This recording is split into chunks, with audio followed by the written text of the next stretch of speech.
So I ran my second session of my Arden campaign with my two players who previously made up their characters, and then the third player showed up after having had an emergency and having to go out of town the previous week. Uh, he showed up, made up a character who was promptly killed by the other party members, which is which I don't have a problem with in general. In the like, I don't care what players do, but in this particular instance, the player really kind of earned his character's destruction. It was an incredibly stupid reason to be destroyed. Uh, he I don't know. It was silly and dumb. He shouldn't have done it. He had a powerful character. He rolled up a magic user. If you roll up a magic user and you decide you want a familiar, I don't make you spend the 1,000 gold pieces for the spell. I let you go ahead and roll and see if you have a familiar to begin the game with. I'm pretty generous, especially with first level characters. Survivability can be a bit of a problem. I don't really have a problem with just going giving players what they want. So he rolled up, playing a chaotic neutral Arcantian magic user, and he ended up getting a Quasit familiar, which is a chaotic evil. In case for those who don't know, chaotic evil servant of some demon prince or demon lord, whose job is basically to capture the soul of the magic user he serves and carry that soul back to the abyss in the form of a larva. Again, if you don't know what larva means in this context, it's the embodiment of evil souls carried to the depths of hell, or Hades, or the abyss, or whatever. Night hags trade in these things. Yeah. So wonder. So I had him, and I had the Quasit be helpful. Why not? He's trying to get his master to turn to darkness. He's not going to do it. I mean, let's just put the figure out there. I mean, if I tell you to be evil, are you going to be evil? If I just bully you into being evil, you might bully back. You might actually fight back. But my intention with this character was to see how the playoff happens. And at first it was a lot of fun because I was trying to get him to do things, and how dangerous his character was coming across as being. The rest of the players knew both his alignment, and B, that he had this Quasit. The players did. The characters didn't, but the players did. So this wasn't PvP thing. This was a character versus character sort of thing. But they go off into the wilderness. It's basically it's three magic users and 4 mercenaries and 2 war dogs. That's the entire party. 2 war dogs, two hit dice war dogs with 6 armor class. They didn't have very much money, so the mercenaries were a pair of short bowmen and a pair of light infantrymen. So not heavily armored. They're also all 3 characters in this instance, even though the magic user was Arcantian, because he had a Quasit as his familiar. He had infravision, and so did the elves. So the elves and the magic user and the dogs went off to look at the thicket, walk all the way around it, wait for there to be some kind of motion so they can figure out what to do. They were doing exactly what I would do as a first level character. They were doing it the smart way. They were waiting to see what came out. They were very patient. They didn't just go rushing in. They found the obvious front door to the thicket, and instead of rushing in, they waited. They wanted to see where things came out of. And when something appeared that they didn't expect, they they didn't intentionally lure it into an ambush, but they lured it into an ambush because the dogs barked a little at the sight of these creatures, and these creatures got wind of where the party was, and by the time they got to the party, they weren't surprised, but neither side was surprised, but the other side had to close to get at the party members, and the party members just used, they used 2 sleep spells to annihilate sleep spells against kobolds, and even against bigger creatures. It was 2 wild boars and 6 kobolds, and all of them were put to sleep. I even had the Quasit quietly kill one of the, to fulfill its bloodlust, figured something that a Quasit might do. But already the magic user had promised that the Quasit was allowed to kill one of the mercenaries, which he made which I think was rather silly, and not well thought out, not very well thought out for a being with an 18 intelligence. Sorry, an 18 intelligence. Essentially a genius. I've only known a handful of geniuses in my life. A handful of geniuses. They never did stupid shit like that. Not even when they were teenagers. So this guy was supposedly a magic user in his late 20s or early 30s, and this is the decision he made. Okay, but the Quasit did kill, and I was like, okay, well, the Quasit's cool with just killing a kobold, and we'll move on. But slowly, it turns out he ends up revealing that the Quasit is used to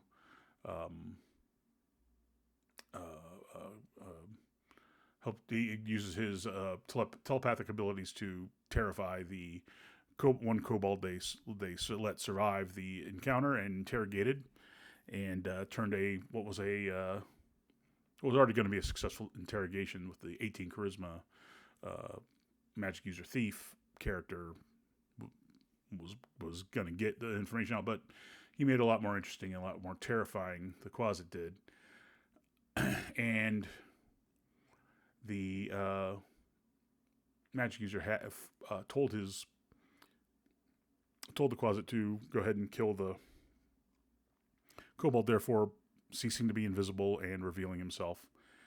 And even though the Quasit decided to, I'll do that, even though the magic user is not really the Quasit's master so much as the Quasit is the magic user's handler. Would be a better way to put it. Anyway, so he reveals himself. He takes the form of a wolf, so it doesn't freak out the mercenaries too much. But the mercenaries are, so it kind of blows the mercenary. But I wasn't too worried about that. As long as the magic user used the Quasit intelligently, basically, here you have a monster that's immune to non-magical weapons. I mean, cold iron weapons affect it, but non-magical weapons, he could basically use it as a way to keep enemies off of him, even though the Quasit's not really gonna go and do melee combat at will. It will ambush and murder happily a few kobolds and look ahead and warn its master about what's coming and stuff like that. But no, he just decided to let the thing end up killed one of the mercenaries,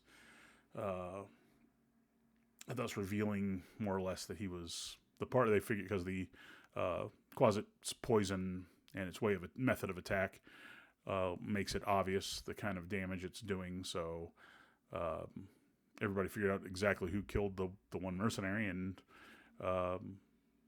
in the end, the other two characters killed the magic user, and the Quasit took the soul of the magic user and left the prime material plane. They drove off. They drove off the Quasit. The Quasit didn't want to fight. One party member did have a magic weapon,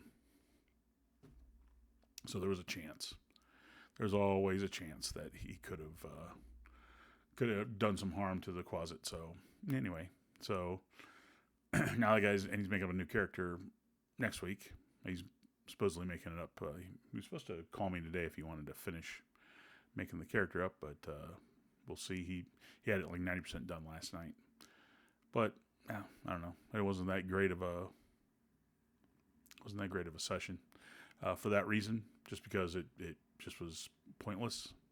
It's different if he was trying some gambit, like he wanted to. Like his ambition was to take complete control of the party, or do something. Even if it was a mean or evil intent that he had, but it wasn't. He just didn't think what he was doing at all. He wasn't thinking at all, and that's a bad way to end your. That's a bad way to have your character get killed, and it's a bad way to cause party conflict, intra-party conflict, and that's the only reason why I don't. That's why I don't approve of it. I don't care. Again, it's your character.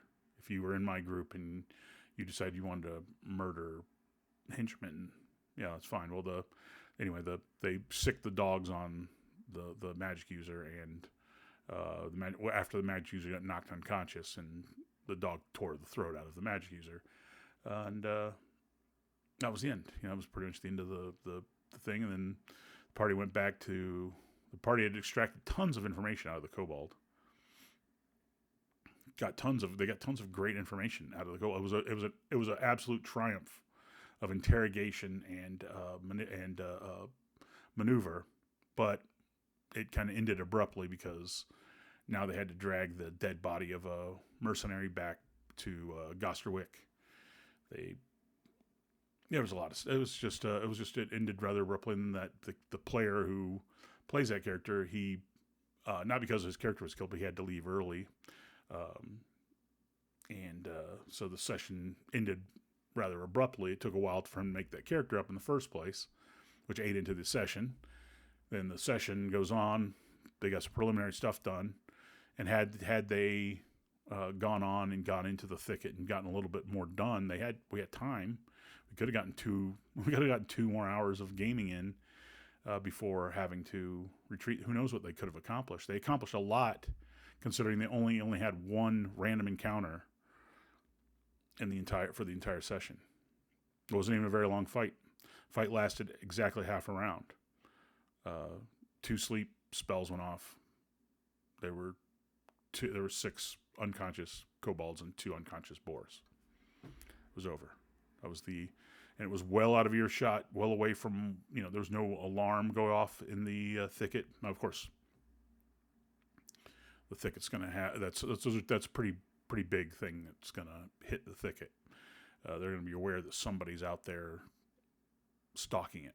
But, it was I didn't have a bad time, but it would have been better if the player of the magic user, the Arcantian magic user, and his familiar, would have played with some imagination instead of whimsy. And so I think he might be kind of the wrong kind of player for this group, and for my kind of merciless GMing style.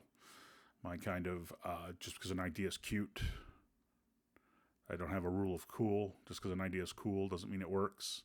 Just because an idea is cute doesn't mean it works. Just because an idea is funny to talk about doesn't mean it works. I have a much more grounded, based, realistic, sane setting in the way I run. I try and go with some kind of psychological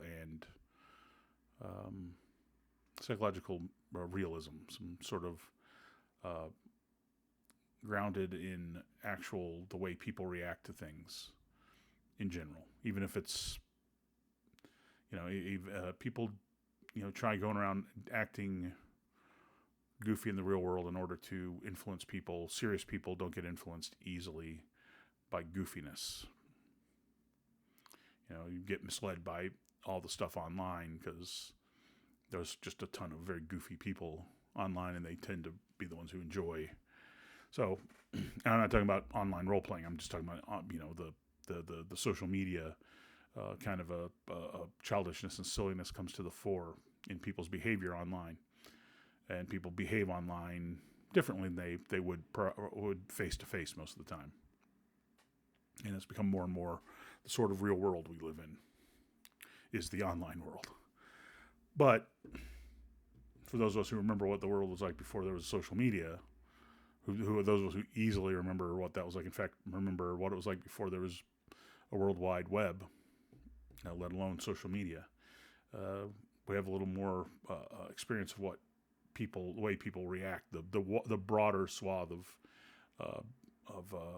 people's reaction to stuff. And this guy who was running, he's younger than the other three players. Me and the other two players are all right around the same age. One player's just a few years younger than me. The other one's just a few years older. And he's the other player's in his early 30s, but he behaves like he's in his early 20s or late teens.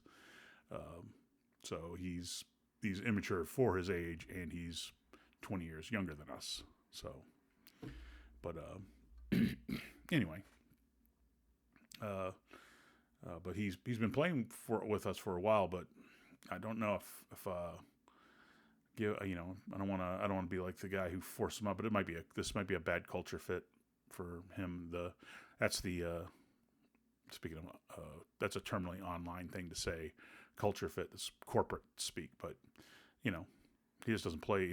He's just not very bright. His life outside of the game is in shambles. Absolutely no surprise that a guy like this would actually be bad at role playing too, because he's bad at everything. He's bad at his life.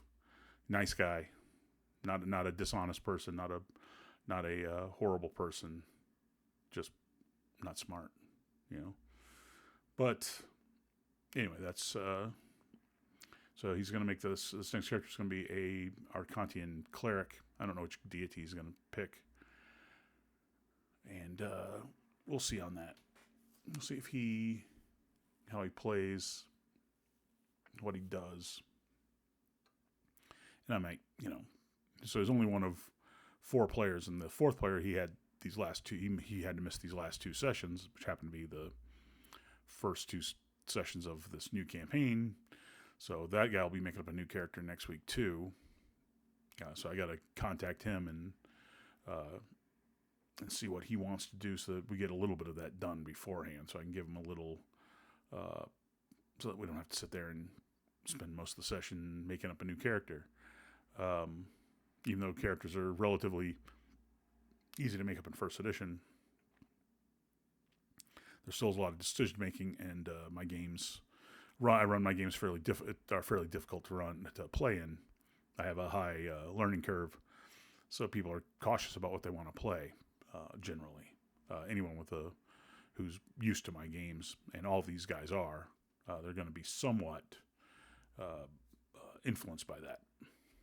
But yeah, it was to me it was a disappointing session. Mostly because it just reinforces the fact that this guy, this sensation I have that this guy's the wrong player for me as a game master. He's the wrong player probably for the rest of the players too. It's not the only time people have been disappointed in his behavior, though it's mostly his behavior as a gamer, not his behavior as a human being, that is disappointing.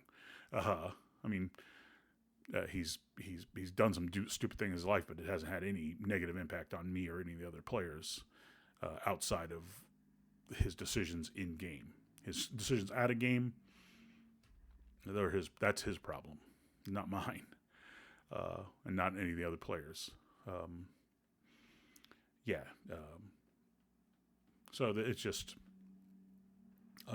It's not a culmination. It's something it's something that I, as a game master and as someone who,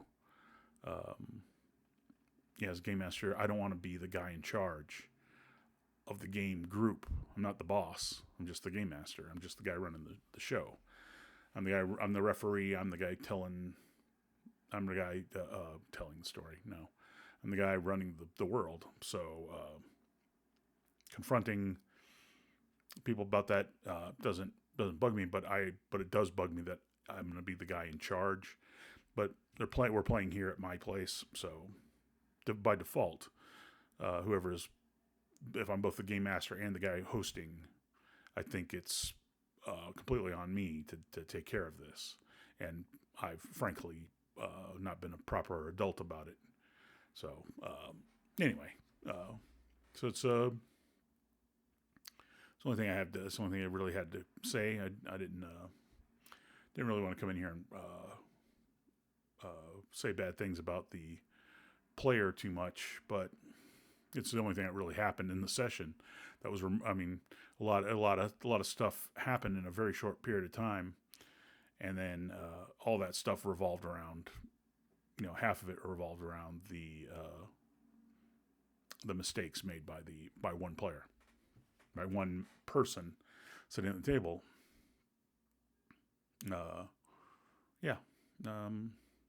Everybody was pretty. The other two guys weren't super impressed by what he was up to. He could have gotten away. He just, I don't know. He just pushed it when he shouldn't have.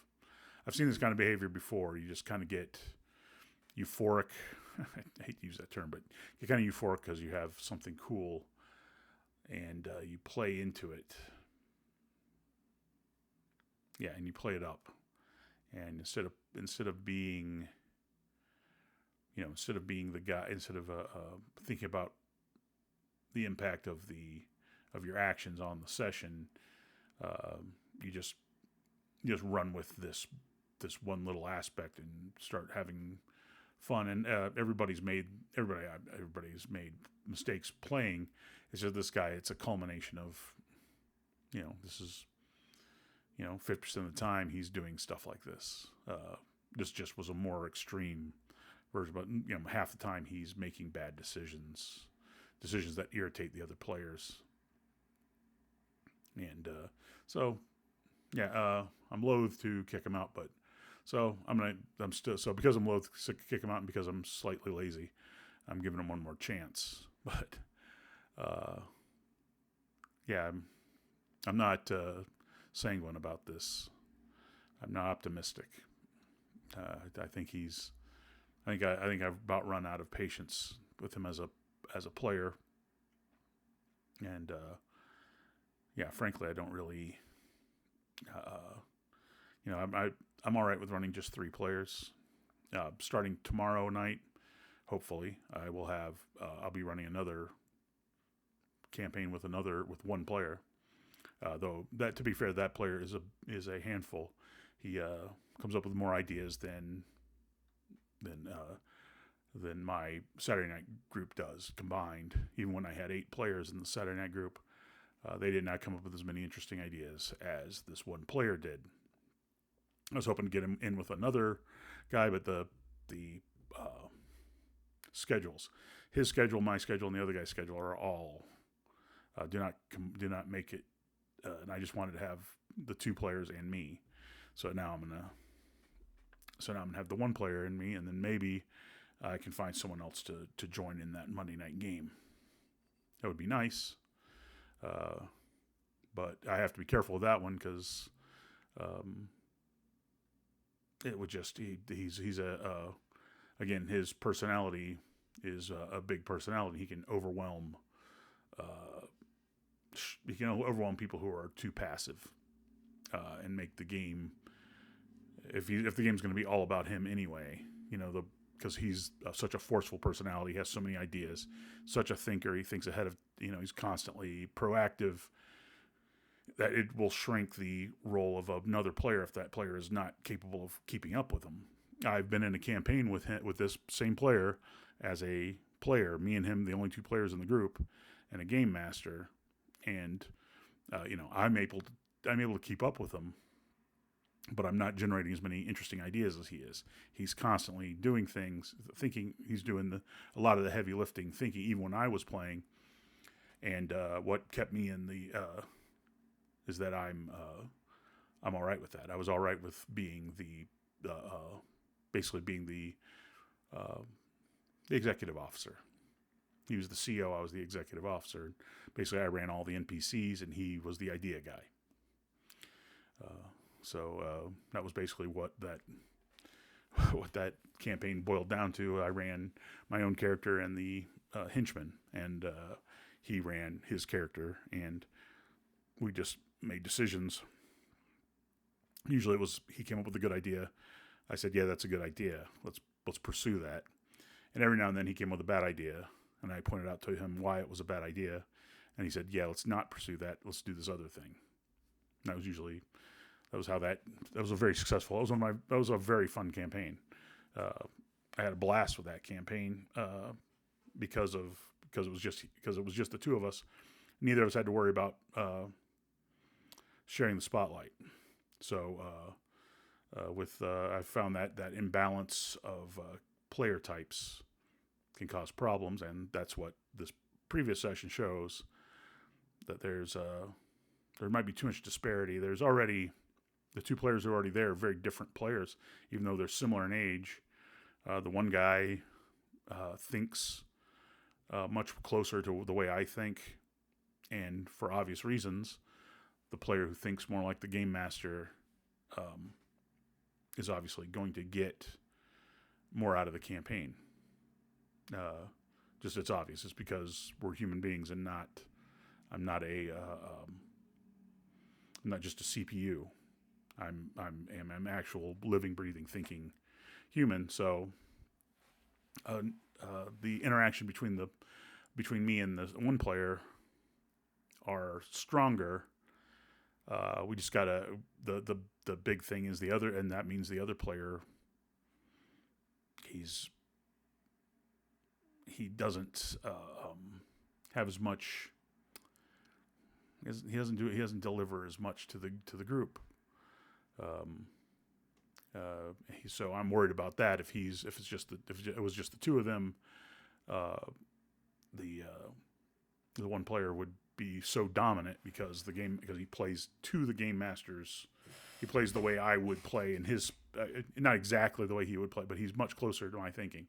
So I'm happy to have 4 players there, so that there's someone else to bounce ideas off of from the other 2 players. But you need a culture fit, as it were. And that's been what I've been doing over the last few years, trying to get players in to my group who fit with me while fitting with each other. And I've thrown players out, and players have thrown themselves out, and players have abandoned my game, and I've for reasons that make sense, because the difference in play styles is driving each other crazy. And while I could roll with it, not all the other players could. And so now maybe just culling down to 3 players who can get along with each other is the only option I have left. And or 3 players. I mean, 3 players and the DM. So just the 4 of us is good enough. And then, like I said, the Monday night game is going to be 1-on-1, set in the same world. It's also going to be Arden, set in the same continuity. So it's not going to be like his own separate campaign where he's going to be in the same continuity. So it's technically they could interact, though I'm, of course, because they're playing on different days, they can't interact directly, but things they do will impact him, things he does will impact them. So, which I do look forward to. I haven't told the Saturday night group about this. I did tell the Monday night player about that, but just because I've known him so long and thought he'd be amused by that. He usually doesn't give a crap what other people do, though. It'll be fun for him to try and figure out from the rumors he hears about what's going on in Gosterwick which of these rumors is the goings on of the Saturday night group, which one is the goings on of some other group in Gosterwick. But anyway, I will. I've gone on longer than I should have, but this was yeah, it's getting a little. I guess I was getting a little off my chest there. I hope you did enjoy listening to this, and if you did, please subscribe.